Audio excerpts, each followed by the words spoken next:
alone. And it came to pass that Cahill Gibran wrote about a young priest of Capernaum on Jesus the magician as how he viewed the Lord. And so it came about that this man said of Jesus, he was a magician, a warp and woof, and a sorcerer, a man who bewildered the simple by charms and incantations. And many people looked at the Lord as a charlatan, but it was always only by ignorance alone that anyone could have realized that. And he said he juggled with the words of our prophets and with the sanctities of our forefathers. He even bade the dead by his witness, and the voiceless graves were his forerunners and authority. He sought the women of Jerusalem and the women of the countryside with the cunning of a spider that seeks the fly, and they were caught in his web. This guy was not on Christ's side. For women are weak and empty headed, he said, and they follow the man who would comfort their unspent passion with soft and tender words. Were it not for these women, infirm and possessed by his evil spirit, his name would have been erased from the memory of man. And who were the men who followed him, you ask? They were the horde that are yoked and trodden down by their ignorance and fear they would never have rebelled against their rightful masters. But when he promised them high stations in his kingdom of mirage, they yielded to his fantasy as a clay to the potter. And so it is time, he said, know you not that the slave within his dreaming would always be the master, and the weakling would always be a lion? He said the Galilean was a conjurer and a deceiver, a man who forgave the sin of all sinners that he might hail and hosanna from their unclean mouths, and who fed the faint heart of hopeless and wretched that he might have ears for Christ's voice and obedience to his command. And this guy really didn't like Christ. He said he broke the Sabbath with those breaking that, so that they might gain the support of the lawless.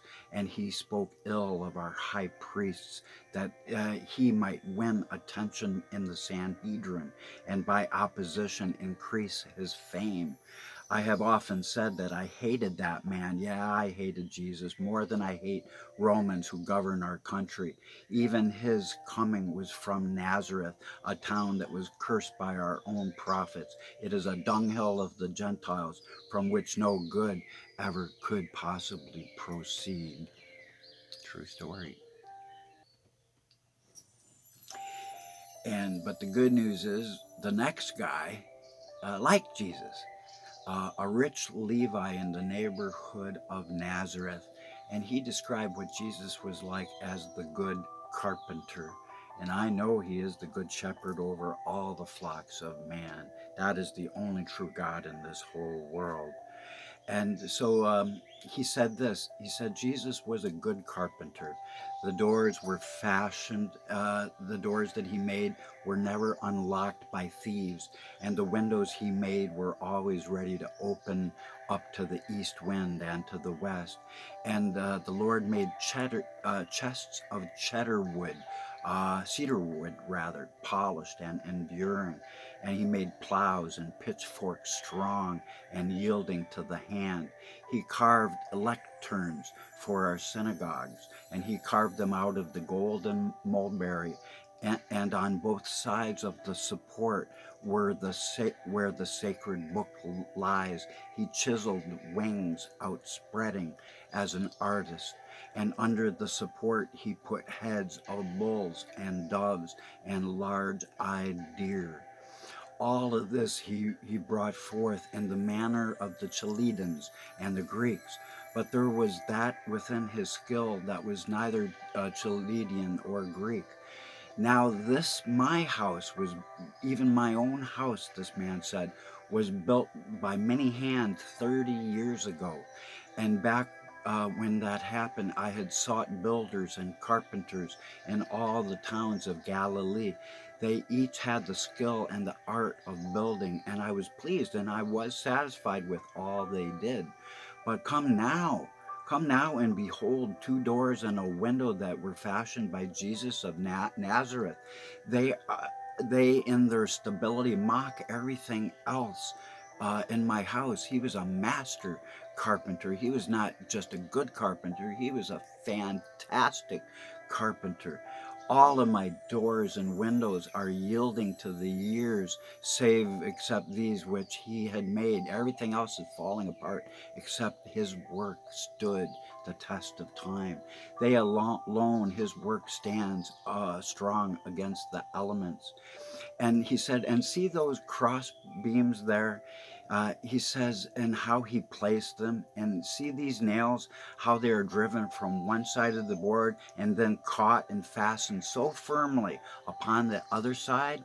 Only a master carpenter could do that.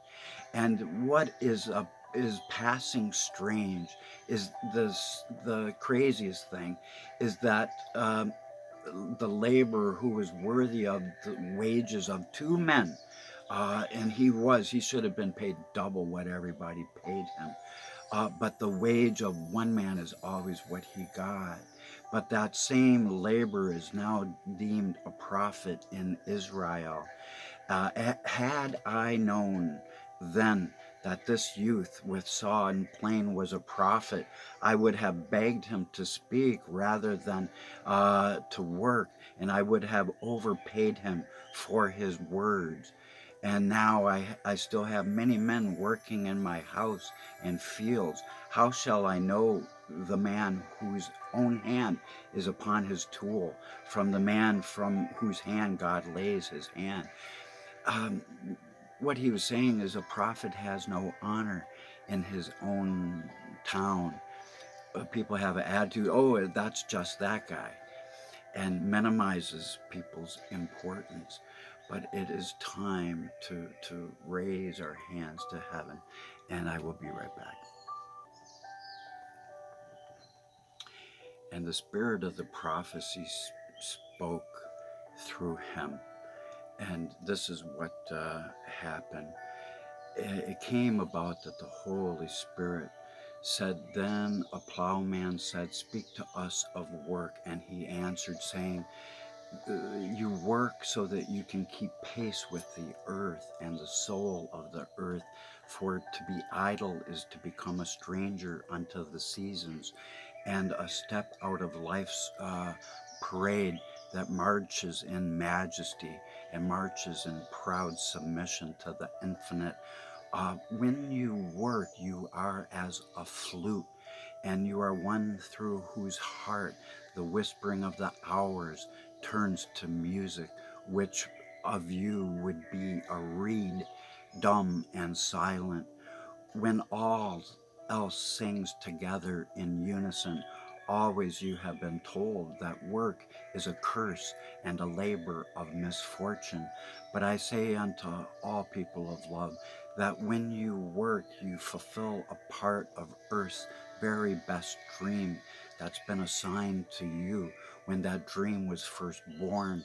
And in keeping yourself with labor, you are in truth choosing to love life with all of your heart and all of your soul, and to love life through labor, through your work.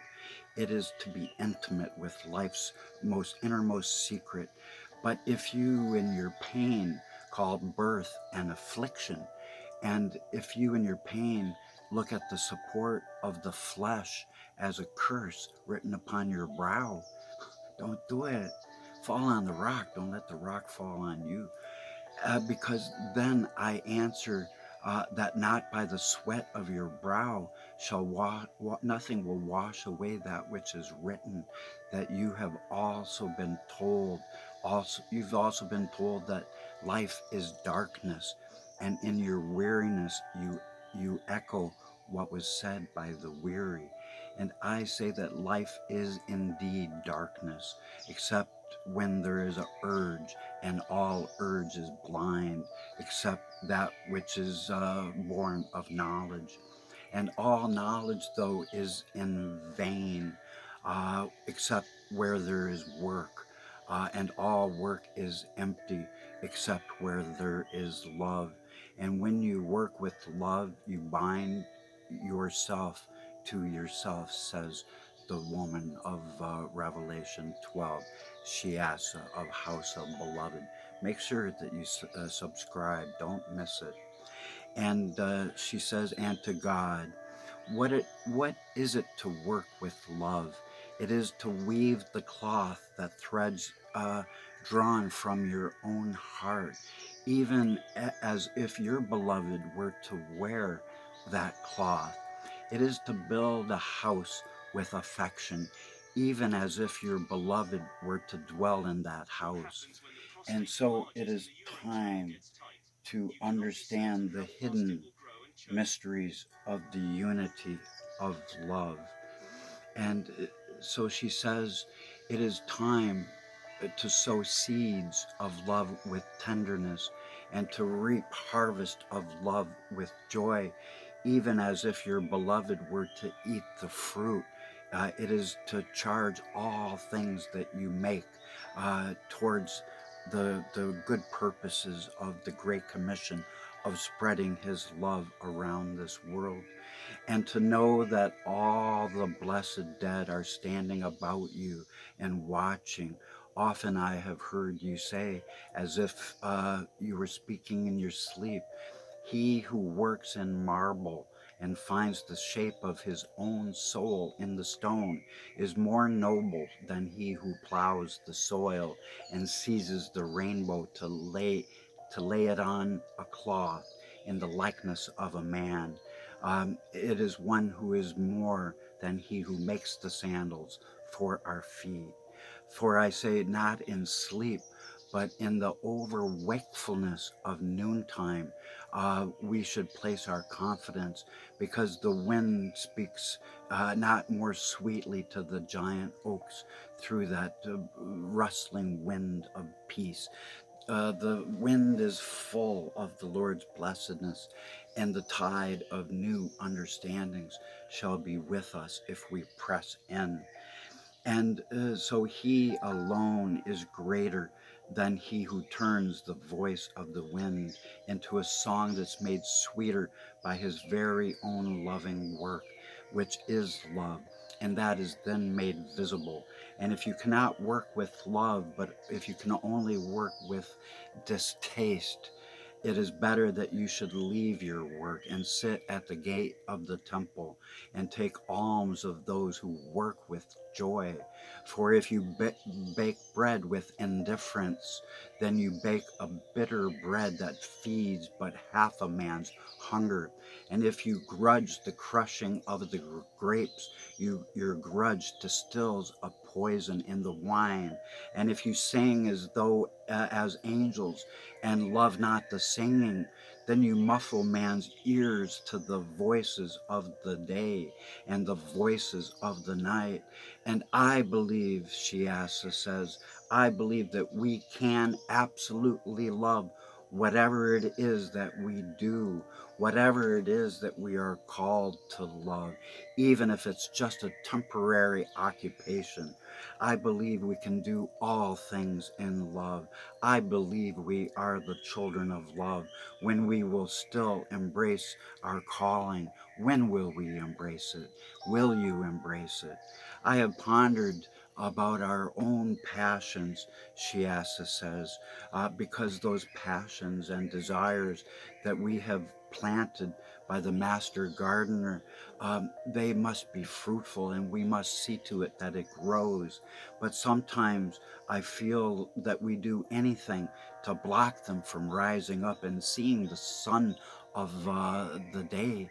We stand in the way because we allow our own fear and self-doubt to flash like a fire in our heart as we become scared for no damn good reason. And without doing that, it's like blocking out weeds in a garden, and all gardeners know about this. They just follow along, and they find weeds just follow along, and they follow the sun, and they pop up there and here over time, and they erode and they wear away any fabric that we've put down to prevent them from coming. So what I want to say about work is, what is it that you truly desire if all obstacles were removed from you? Me, myself, I I only want a more loving world. So I'm pumping out as much loving uh, understandings there of the divine love that has always been unconditional. And so we must remove these things from our heart and mind, all blockages, all obstacles. Can be removed so that our passion and desires will flash fervently. And what is it that you imagine is preventing such from going and prospering on its own? Because if God be with you, none can be against you. We, by our fears and our doubts, we kick the best part of ourselves to the back.